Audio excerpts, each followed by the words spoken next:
Bonjour mes petits loups, j'espère que vous allez bien. Je sais que ça fait un moment qu'on ne s'est pas parlé, j'ai été très occupée, mais je reviens vers vous pour une toute petite vidéo. Et là, je m'adresse plutôt aux personnes qui débutent, qui ont peur de faire des émulsions, des mélanges compliqués. Alors aujourd'hui, on va parler lotion.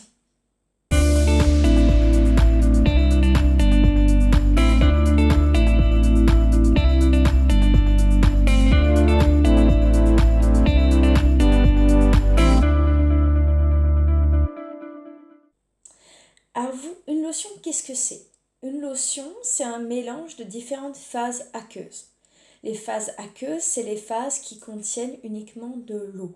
Donc c'est l'eau, les hydrolats ou les produits comme l'aloe vera ou la glycérine. Tout ça se mélange parfaitement. Et du coup, on va faire une recette qu'on appelle one point, c'est-à-dire en un seul pot. Du coup, pour les lotions, à quoi peuvent servir les lotions? Elles peuvent servir à plusieurs choses.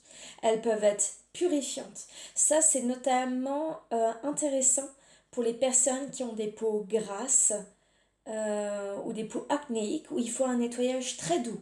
La lotion, ça peut être vraiment bien. Elles peuvent être toniques. Ça peut être un peu pour les peaux avec un aspect fatigué. Elles peuvent être apaisantes et circulatoires. C'est surtout pour les peaux sensibles et couperosées comme la mienne par exemple. Et elles peuvent aussi être resserre-pores. Ça c'est vraiment pas mal aussi. Donc en fait elles ont des petites vertus comme ça. Et maintenant je voudrais que on parle de comment je dois penser pour faire une lotion. La première question qu'on doit toujours se poser, c'est quels sont mes réels besoins? C'est un produit qui va être périssable, la lotion. Donc, il faut quelque chose que vous allez utiliser, dont vous avez réellement besoin. On n'achète pas des matières qui sont nobles, qui ont demandé des efforts à quelqu'un et des efforts à vous-même parce que vous les payez grâce à votre porte-monnaie, juste pour qu'après elles traînent au placard. Donc, il faut que ça réponde à un besoin. Mon besoin, ça peut être j'ai des boutons et je veux purifier ma peau. C'est un besoin. Ça peut être j'ai des rougeurs que je veux faire disparaître. Ça peut être j'ai la peau qui tiraille, qui est déshydratée.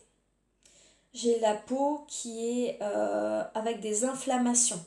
C'est le cas de l'acné, hein, donc souvent on va aussi prendre quelque chose d'apaisant.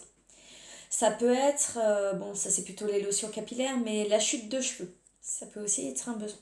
Donc on va se regarder dans le miroir et on va se noter ses besoins. Alors une lotion, c'est quoi? Ça peut être un ou plusieurs hydrolats mélangés. Ce qui est bien avec les hydrolats, c'est qu'il n'y a pas de contre-indication et on va pouvoir vraiment les mélanger dans les proportions qui nous intéressent. Ça va être la glycérine. Là, il y a un pourcentage à respecter. Vous le trouverez sur la fiche technique à chaque fois de votre fournisseur. Là, il faut en ajouter un petit peu. Et l'aloe vera, par exemple, on peut aussi en ajouter dans la proportion qui vous intéresse. Alors moi, sur mon site internet, je vous propose plusieurs petites recettes. Je propose une lotion qui est purifiante et resserre-pores, notamment pour les peaux acnéiques.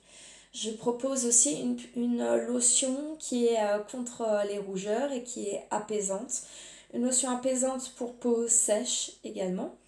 Alors on peut faire un petit tour des hydrolats, donc les hydrolats qui sont purifiants. Il y en a pléthore, il y en a plein. Mais il y a notamment le citron, le titui. Ça, c'est les deux grands hydrolats qui sont purifiants, pas apaisants, purifiants, pardon. Maintenant, si on veut des hydrolats qui sont apaisants, on a par exemple la rose, hein, qui est pour les peaux sensibles, l'hydrolat de calendula aussi. Pour les resserre-pores, on va aller sur les hydrolats de menthe, donc menthe verte ou menthe poivrée, hein, selon votre préférence.